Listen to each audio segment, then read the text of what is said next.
Olha, presta atenção nesse assunto, isso foi objeto, inclusive, de diversas mensagens de telespectadores que nos enviaram com muitas dúvidas sobre as novas variantes do coronavírus. Muita gente, de fato, não sabe e não está entendendo por que isso está acontecendo. Por isso, nós resolvemos receber aqui no estúdio, para tirar exatamente todas essas dúvidas, a médica infectologista, a doutora Sara Dominique, que já está aqui conosco. Bem-vinda, doutora. Bom dia, prazer imenso estar aqui pessoalmente com o senhor. Prazer é todo nosso, tá? Seja sempre muito bem-vinda e à vontade. Doutora, primeiro a gente precisa entender o seguinte, por que de fato existe uma mutação no vírus, de uma forma geral?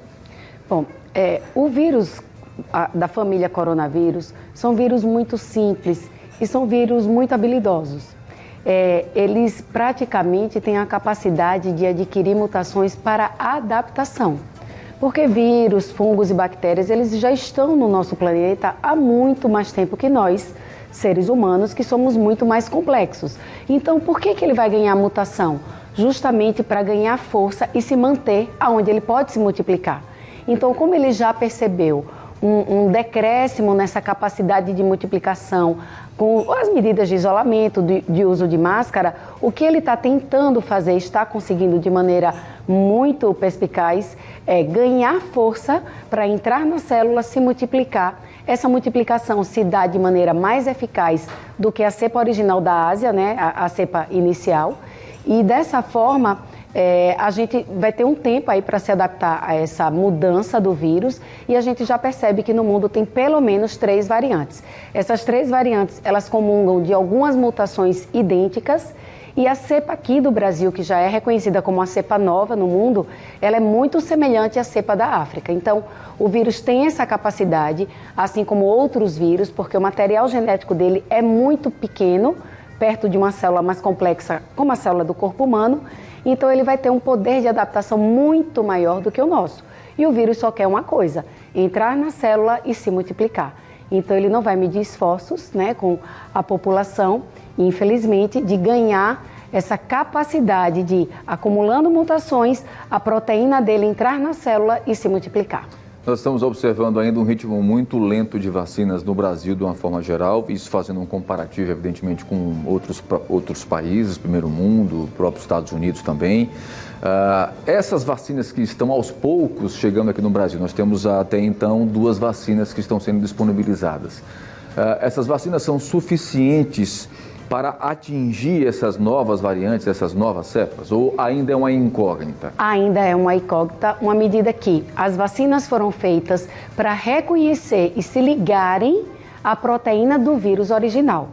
Ora, se as cepas variantes já estão com características dessa proteína, que é justamente onde está a mutação, porque como o vírus usa essa proteína para entrar na célula e ele está percebendo que boa parte da população infectada já desenvolveu anticorpo, não pela vacina, né? Agora também pela vacina, mas sim, pelo próprio adoecimento populacional, que já está numa escala muito grande mundialmente. Então, o que ele fez? O sistema imunológico já reconhece e impede que ele entre na célula humana. Então, ele foi e desenvolveu essa capacidade dessa proteína se modificar.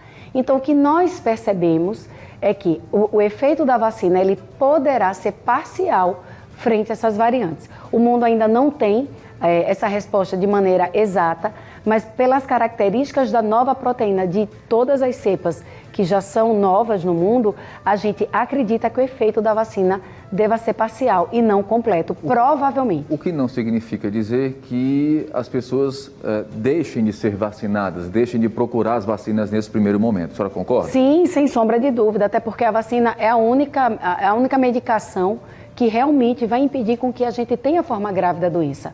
A vacina não impede nenhuma delas, por mais eficaz que seja uma vacina, que a pessoa não adoeça 100%. Então, o efeito da vacina é de proteger a população de maneira que não se superlote hospitais, que a mortalidade reduza. E como a gente ainda não tem a real resposta, se as vacinas que estão sendo disponibilizadas, elas vão ter um efeito total ou parcial frente às novas variantes, a indicação sim é vacinar, até porque essa proteína, as proteínas novas das cepas variantes, ela não é totalmente diferente da nova. ela apenas tem uma capacidade de se ligar e de entrar na célula de maneira mais habilidosa, mais rápida, e o vírus se multiplica mais dessa maneira. Ou seja, então, por conta disso, a disseminação dessa nova variante, ela se torna até mais fácil. É mais fácil e mais duradoura.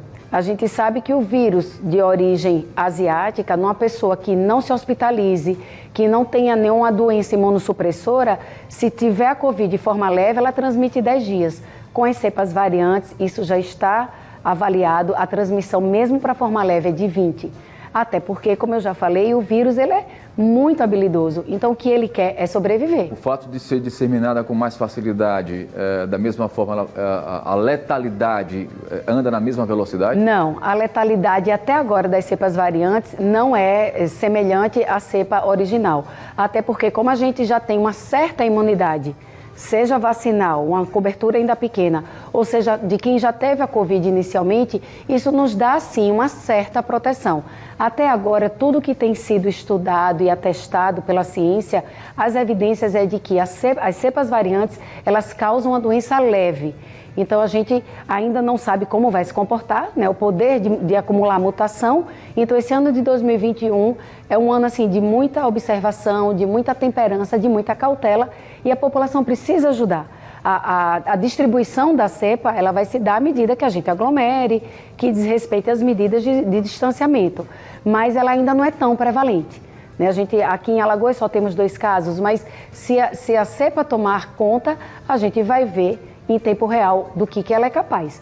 Por enquanto, a forma de adoecimento é leve. Para finalizar, para o nosso telespectador que nos assiste, sobretudo os mais idosos, as donas de casa, o que a senhora diria, que conselho a senhora dá nesse momento que nós nos encontramos de tanta incerteza ainda nesse país?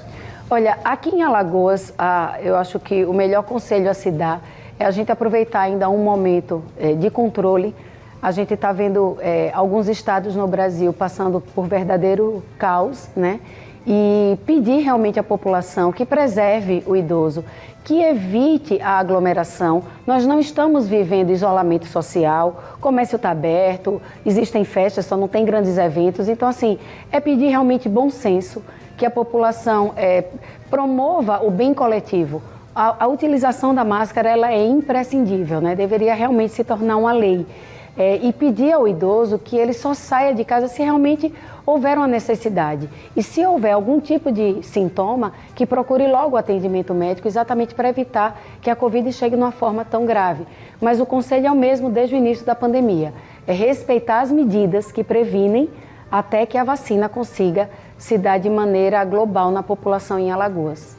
Doutora, olha, eu quero lhe agradecer imensamente a sua visita aqui. Fique à vontade sempre que quiser e que puder, para que a gente possa trazer sempre essa informação qualificada, porque existe muito disse-me-disse, muita falsa informação sendo disseminada, infelizmente, e nós temos aqui essa responsabilidade, o respeito com o nosso telespectador, de trazer sempre a palavra de um profissional, né? Repito, a informação qualificada faz a diferença e nós estamos aqui cumprindo com o nosso papel, até porque foi um pedido ontem dos nossos telespectadores, muitas dúvidas, então nós chegamos à conclusão que de fato precisaríamos trazer, né, uma pessoa como a senhora para que a gente pudesse trazer essa notícia precisa e acabar com esse disse-me-disse, com essas coisas que só fazem atrapalhar num momento tão delicado. Muito obrigado, viu? Nada, eu que agradeço pela oportunidade e espero ter contribuído. Com certeza. Até a próxima. Até a próxima. Grande abraço.